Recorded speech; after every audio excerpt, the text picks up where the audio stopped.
thank you very much for joining us. Thank you for having me. Congratulations on everything you've done so far as CEO of Sequretek. You've had a distinguished career of 26 years. Much of that has been at Rolter, where you ran Europe, Middle East, Africa, and Asia, and then set up Sequretek in November 2013. And to date, you've been able to capture quite a bit of market share. Please tell us a bit about how you've been able to do that. So sometimes being a late starter works in your advantage. You get to learn from the others' mistakes and try and relook at the world from a different set of lens. And that's exactly what we try to do in security. So traditionally, security has all been about responding to a problem statement. You have a new problem, a new product comes out. And consequently, it ends up becoming a very federated structure where there's too many products, too many things that happen in the market space that make it too complicated for any enterprise worth its salt to really understand how to look at buying, implementing, managing, and so on and so forth. So we felt that as a late starter, could we find a different way where we could combine technologies, make it more simple, accessible to the customers. And that's the message that seems to be resonating. So Simplify Security, which is our byline, has turned out to be our motto, our theme, our ethos, and the customers really find that conversation fairly appealing in the market space. So surely there's quite a few similar products out there. How have you been able to differentiate yourself? I know you're late to the game, you were saying, but that obviously gave you a good ability to have a look at what's out there and hit the gaps. But how have you been able to differentiate yourself?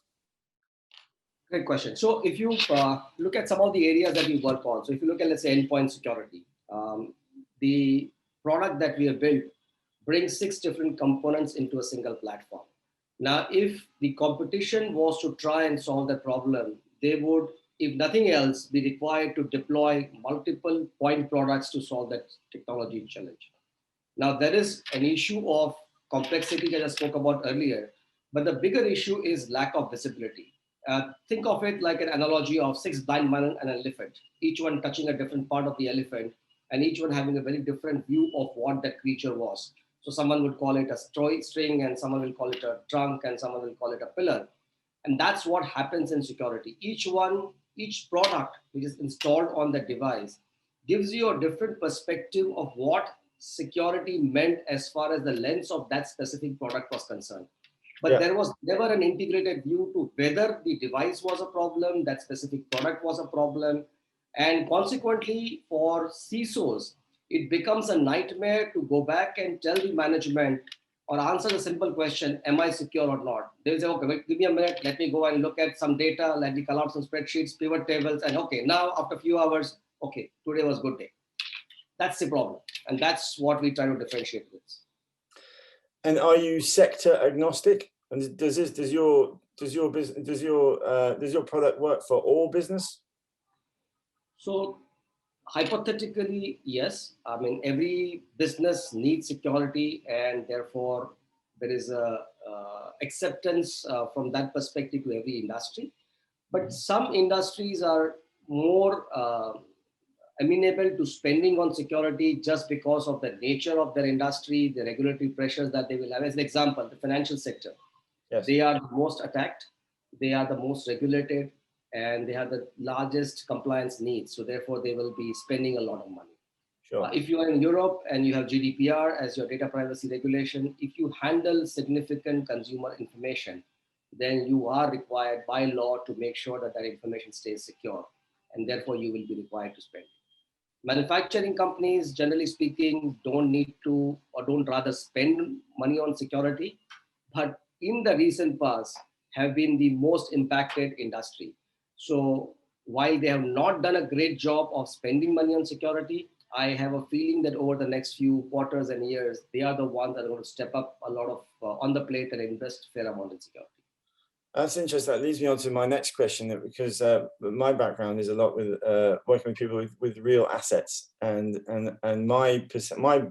my layman's perspective is that a lot of them don't understand what impact a cyber attack can have on their business. certainly at the plant level. How does your product help them secure their real assets?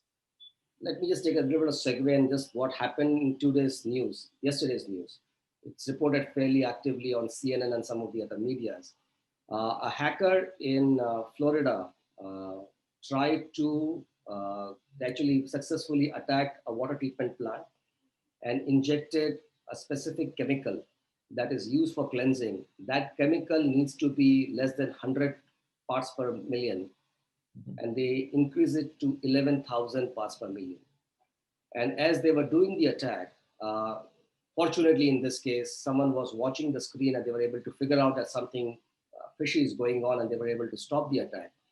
But had that attack gone through, that water supply system was going to serve about 15,000 citizens in that area. And you probably would have had a significant casualties that would have come your way if that attack would have gone through.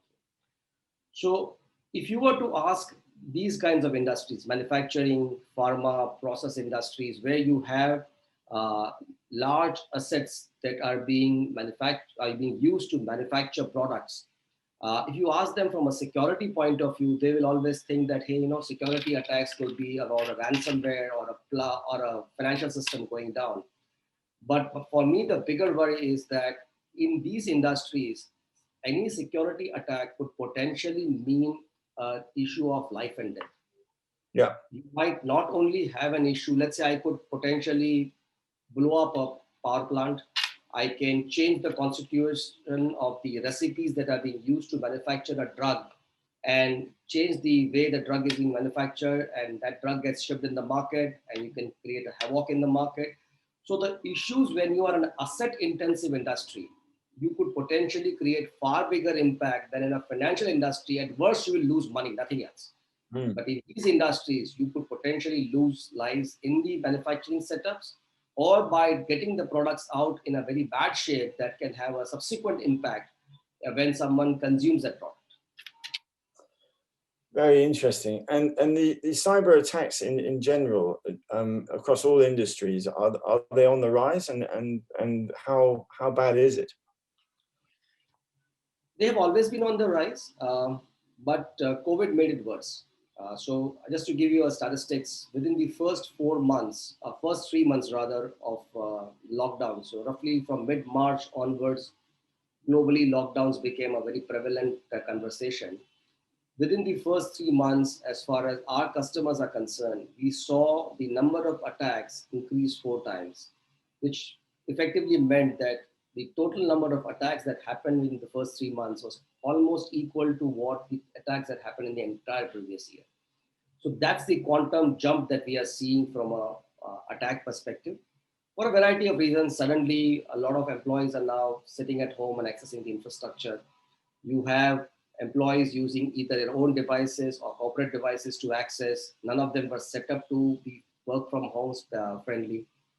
Your backend infrastructure was never meant to be accessed remotely. So all of these suddenly opens up a set of loopholes that it's ripe for a hacker to come in and take advantage of. Are they the most susceptible areas where you could get attacked in your business? And is that where your product looked to stop the attacks? Yes. So let's say we have an endpoint security product which would go onto your device and which will continuously monitor how your device is behaving against a potential attack. It also has machine learning capability within the device, so it doesn't have to depend on content that gets shipped from cloud. So they don't have latency issues, you don't have to worry about connectivity issues, and you'll still be able to protect yourself. So to that degree, our capability on the device side is very helpful. On the monitoring side, we have made sure that we understand the behaviors exhibited by these devices and entities, and any anomalous behavior that comes out, we are able to flag it off.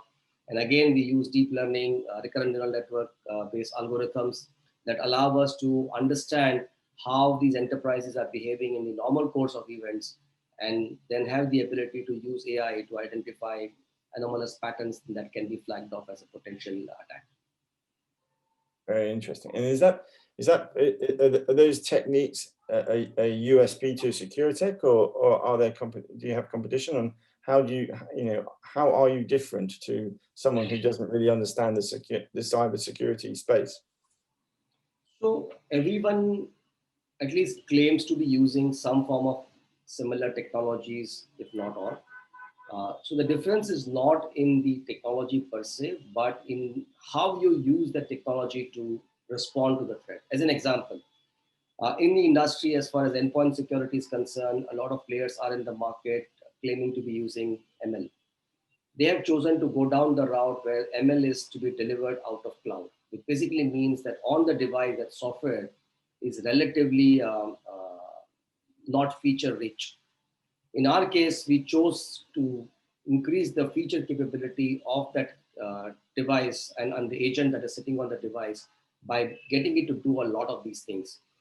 Specifically in those situations where you can't guarantee bandwidth and connectivity. Now, when I say it has to go to cloud, which means every time I see a suspicious behavior, it has to connect to the cloud, and your cloud environment will run a machine learning algorithm and tell you whether that specific piece of file or software is good, bad, ugly. But what if there was no connectivity, right? So when you look at developing economies, connectivity is never assured, and that becomes a challenge. Then there are countries that prohibit data to go to cloud.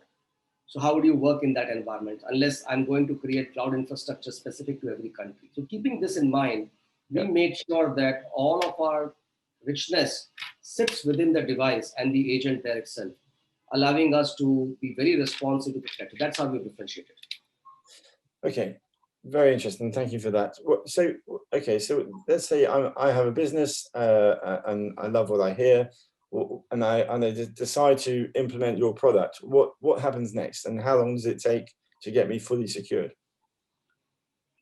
Depending on the area that you choose, the period varies between a couple of weeks to maybe 3 to 4 months. So our security monitoring capability that exists for us to be able to collect data from your environment and generate first set of real-time incidents using deep learning would be about 3 to 4 weeks that we need to set it up and make it work. The endpoint security product is a couple of weeks activity. It's a fairly quick rollout. On the other hand, we have a capability in the area of user access governance or identity access governance, the industry terms that is called. That goes between 8 to 12 weeks, depending on how complex the engagement is. But in all cases, you are within the first quarter of your starting the engagement that you start seeing the benefits of security. Fantastic.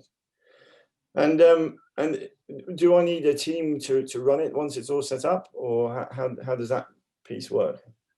So the security monitoring is completely done by us, so you don't need any team. We will do the hard work of connecting, integrating, collecting the data, analyzing it, generating the threat intelligence, and also remediating it. So this entire technology does the entire work for you. As far as the endpoint security is concerned, you can take one of two options. You can take the license and implementation, and after that, you may have your teams to run it, or your partners could run it, or you could have us do the entire activity remotely through cloud. The same thing holds true for identity governance. So depending on how you want to do it, but the way these technologies are set up, the amount of resources that you need to run them are significantly lesser than how traditionally they have been done. So as it is, the amount of human resources needed is to a degree of magnitude lower with us compared to someone else.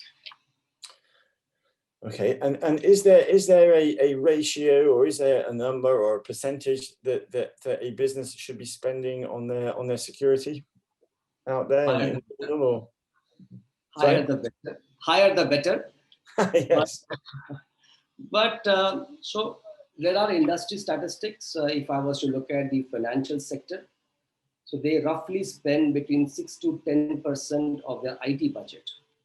So generally speaking, they spend about 4 to 8% of their revenue on tech. Of that 4 to 8%, between 6 to 8-9% goes towards security. They are the largest spenders of security as a percentage of their revenue, if I was to look at that. On the other spectrum, the legacy companies, their manufacturing companies, they are between 1 to 1.5% of their IT budget. And their IT budget itself is very small. So between 2 to 2.5% of their revenue is what they spend on IT. So the amount that they spend on security is reasonably low, but it's changing.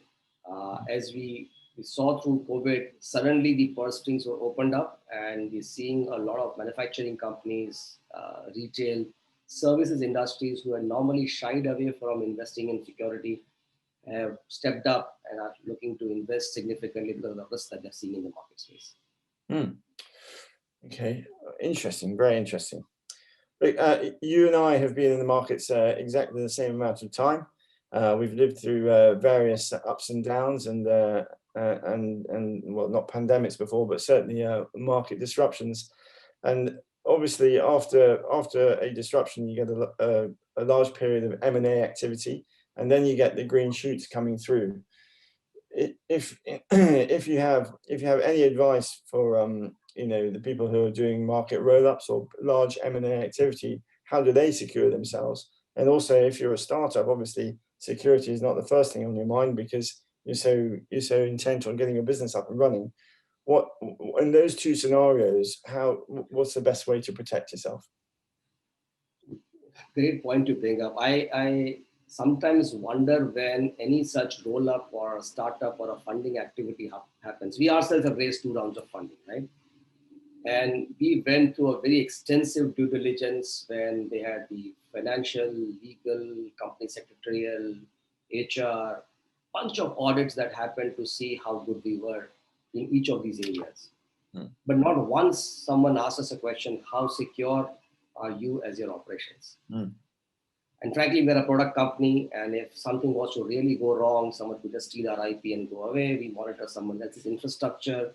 If something was to go wrong, we could potentially hamper your customers. And that's my worry with the entire roll-up or any of these conversations that happens from bankers. You look at financial risk, you look at product risk, you look at market risk, you look at people risk. It is high time that these industries look at cyber risk. It is in the same category, if not higher, just because of the overall risk it creates to the organization. I mean, in India, we've been hearing in the last 3 months, some of the best known unicorns have been breached. I'm sure there was a set of financial issues that happened along with it, and business continuity issues, but more importantly, a brand issue. You are an online B2B or B2C company. You have a breach and lose about 11, 12 million customer data. And if I am now a consumer, I'm really worried whether I should be doing business with you or not. Yeah. Right? So your brand is getting hit. So my submission to the industry would be that look at that conversation not just on the financial HR, market and product risk, but add this element of cyber risk when we do any such activity where there is an external player trying to come and look at that organization, either roll up, investment, or either case. Very interesting, very interesting. So what's next for Sequretek? What's next? I hope that the journey that we have started out on of fundamentally changing how customers look at security. So I already spoke about the fact that customers are shying away from putting too much money, but there is also a flip side of it. So from a customer point of view, sometimes they feel that I'm spending whatever money I'm spending, it doesn't seem to be ever enough. And I still do not get an answer to this question, am I secured or not? So there's a CEO decides, okay, the CIO or the CTO or the CISO comes and says, you know what, if you buy this product, it's going to help us a lot. They spend $100,000, couple of $1,000, $1 million, and they invest and build something. The CEO comes and asks the question, am I secure now? Yeah, a little bit, but not ever.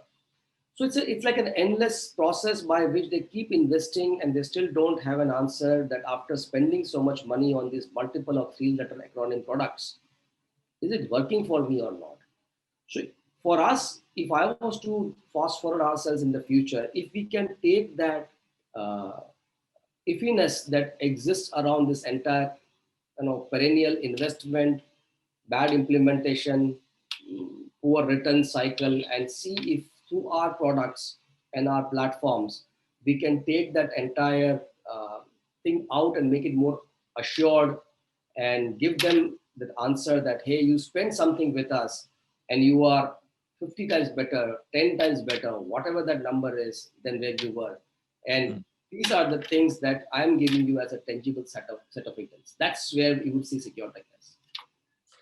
And with all the increased cyber attacks, is there a sector that is more at risk than others, that perhaps are a bit behind the curve in terms of want to adopt products like yours? Or let me put that another way: is there a particular sector that is coming onto the radar screen that should be aware of increased cyber attacks? Two segments come to mind. One is small and medium businesses, SMBs. They have been lagging woefully behind in investing in security. And I think it was last year's report, if I'm not mistaken, 43% of the attacks happened on the small and medium enterprises. That's a humongous number just by sheer volume perspective. And keep in mind, there's another statistic that goes around. It roughly takes up between 270 to about 320 days for someone to identify an attack. So in most cases, it's almost close to an year before you know that you have been breached. Wow. And in a small enterprise, this could mean a matter of life and death. By that time, it's done and dusted. It's too late for anything to be done. That's segment number one. And the segment number two, which I'm very, very worried about, is critical infrastructure. Water, transportation, electricity, airlines. These are consumed in mass, and they have been very behind in security. Most of these have special purpose equipment that have been deployed by these OEMs. And to the best of my knowledge, a lot of them are very, very dated, 10 years, 20 years old. Most of them have not been patched, updated, hygiene is missing, poorly configured. It just, in my opinion, is just sheer stroke of luck that we have not had a major untoward incident. But who knows, right? So maybe the time is there, and if someone was to really go after someone's infrastructure or really create harm, these are the segments that they're going to go after. So small and medium enterprises and the critical infrastructure. Not to say the others not important, but these two have done nothing, in my opinion, to really step up to the plate. Fantastic. And how about yourself? What's your personal goal for the next 1-2 years post COVID? Obviously, because not much can get done in between times. I want to take a flight and go out somewhere. I have gotten tired of sitting at home. I personally feel that sales, and I've been in sales and operations most of my life. Being in front of customers and having that conversation is the best way you get to understand what's happening in the industry. Absolutely. Zoom calls are good, but you cannot have a conversation. You talk about a specific issue and then you shut the call off. You're not having any sidebar conversations that can really get to a point where you understand how they are behaving, why they're behaving, what's happening in their businesses. So that part I'm really, really missing. So if I can get that out of the way. And second, we have a significant global expansion plan. And again, because of COVID, travels have become limited, but I wish to, again, go back to those geographies and figure out how do we scale in the sectors where we are not physically present right now. Fantastic. Thank you so much for your time, and I wish you the best of luck with the expansion plans. Thank you so much, James. Pleasure speaking with you. Wish you all the best. Stay safe. Thank you. Have a good day. Thanks. Stay safe. Thank you. Bye-bye.